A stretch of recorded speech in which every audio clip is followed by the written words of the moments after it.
వందే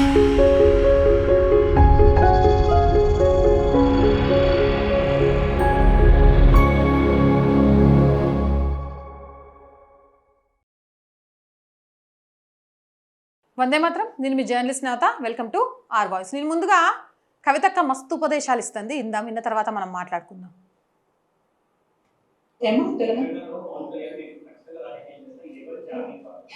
బరాబర్ మా జాగిరే కదా, తెలంగాణ ప్రజల జాగిరే కదా.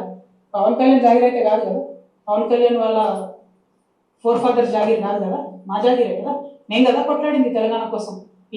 ఈమె కాదు కొట్లాడింది, మళ్ళీ ఈమె అనుకోని చాలా ఫీల్ అయిపోయారు. ఈమె కాదు కొట్లాడింది. 1200 మంది ఆత్మ బలిదానాలు చేసుకున్న కుటుంబాలు, యావత్ సంబంధ తెలంగాణ వర్గాలు. పవన్ కళ్యాణ్ అయితేంది, వాళ్ళ అన్న అయితేంది, మొత్తం వాళ్ళ ఆంధ్ర సంతతంతా వచ్చి కొట్లాడితే కూడా తెలంగాణ బిడ్డ ఏదో చిన్న చిన్న చీమలైన పెద్ద పాము బట్టి సంతైనట్టుగా అంత పెద్ద ఆంధ్ర విషకూరల నుంచి తెలంగాణను బయటికి తెచ్చుకున్నాం కదా. ఏం ఊరుకోము, కొట్లాడినాం, మేము కడుపు కట్టుకొని కొట్లాడినాం కాబట్టి ఖచ్చితంగా కోపం వస్తుంది, ఖచ్చితంగా ఆవేశం ఉంటుంది. ఇక్కడ మీరు వచ్చి రాజకీయాలు చేస్తామంటే మాత్రం ప్రజలు ఓడిస్తారు ఖచ్చితంగా. ఇప్పుడు రాజ్యాంగం చెప్పింది కాబట్టి ఎవరైనా ఎక్కడైనా పోటీ చేయొచ్చు అనే దానికి ఇబ్బంది ఏం లేదు. కానీ నైతికత అనేది ఒకటి ఉంటుంది. మీ వల్లనే సావగొట్టబడి, మా వనరులు దోచుకోబడి, సంస్కృతి మరుగున పడిపోయి, మేము ఇబ్బంది పడి 1200 మంది అమరవీరులు చచ్చిపోతే నువ్వు ఇక్కడ వచ్చి రాజకీయం చేస్తా అంటే మరి నేను తెచ్చుకున్నది ఎందుకు? తెలంగాణ చూసుకుంటే ఎందుకు ఊరుకుంటాం? టెక్నికల్ గా నువ్వు 100 పనులు చేయొచ్చు, కానీ మారాలిటీ ఉండదా? లైఫ్ లో నైతికత ఉండదా? మనిషి వద్దు మురుగు అంటే ఈ వన్ సైడ్ లో వేదరా నాయన, మాకు అర్థమైతే లేదు. వద్దు బాబు, మీ ఆంధ్రలో మీరు ఏమైనా చూసుకోండి అంటే ఈ గోలేంది, మీద వచ్చి యాసిడ్ వస్తా అన్నట్టు ఈ బలవంతం లభేంది, నాకు అర్థమైతే లేదు. అక్కడ కట్టుకోండి కదా క్యాపిటల్, ఆడ పడవలు వేసుకొని పోయే పరిస్థితి ఉంది, ఆడ కట్టుకోండి. అక్కడ ప్రజలు బాగా చూసుకోండి, అక్కడ ప్రజలకు హెల్ప్ చేయండి, అక్కడ పేద ప్రజలకు పనులు చేయండి.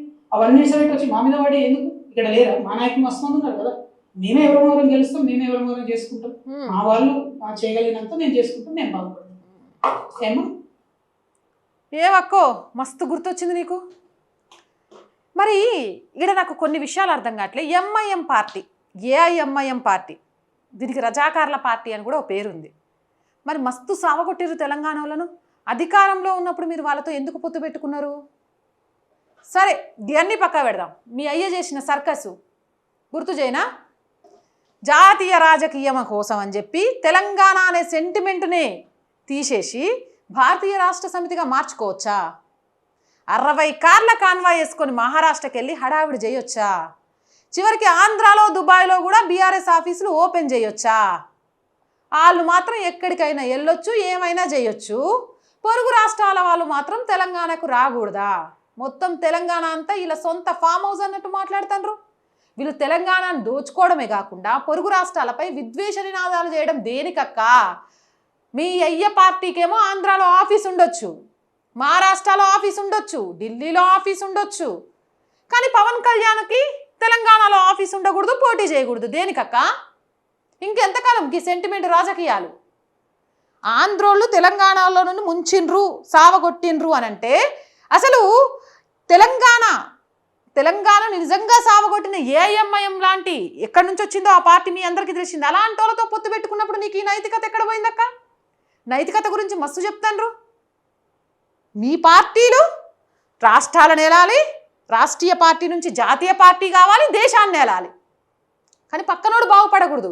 పక్కనోడు ఎవడైనా మాట్లాడితే మళ్ళీ ప్రాంతీయ భావం గుర్తు చేసి ప్రజలను రెచ్చగొట్టి మళ్ళీ మీ సీట్లను కాపాడుకోవడానికి ఏం దిగి కథలు? ఇనేటోడు ఎర్రోడైతే చెప్పేటోడు ఏమో చదువుతాడట. గట్లుంది ఇలా కథ. అవునంటారా కాదంటారా? మీ అభిప్రాయం ఏంది? కామెంట్ చేసేయండి. మోర్ వీడియోస్ కోసం R group of channels, R voice, R political, R Sanskriti 3 ఛానల్స్ని వెంటనే సబ్స్క్రైబ్ చేయండి. కంటెంట్ బాగుంది అనిపిస్తే లైక్ చేయండి, షేర్ చేయండి. ఆర్థికంగా ఆర్ గ్రూప్ ఆఫ్ ఛానల్స్కి మీ సహాయం చాలా చాలా అవసరం. సహాయం చేస్తారు అని ఆశిస్తున్నాను. సహాయం చేయాలి అని అంటే సబ్స్క్రిప్షన్ పక్కనే జాయిన్ అనే బటన్ ఉంది. 1 to 5 లెవెల్స్ ఉన్నాయి. ఏదో ఒక లెవెల్లో సపోర్ట్ చేయొచ్చు. లేదా స్క్రీన్ మీద గూగుల్ పే, ఫోన్పేతో పాటు అకౌంట్ డీటెయిల్స్ ఉన్నాయి. మీకు తోచిన సహాయాన్ని అందించండి. వ్యాపార ప్రకటనల కోసం 8328 500 576 నెంబర్ని సంప్రదించండి. జై హింద్, జై భారత్.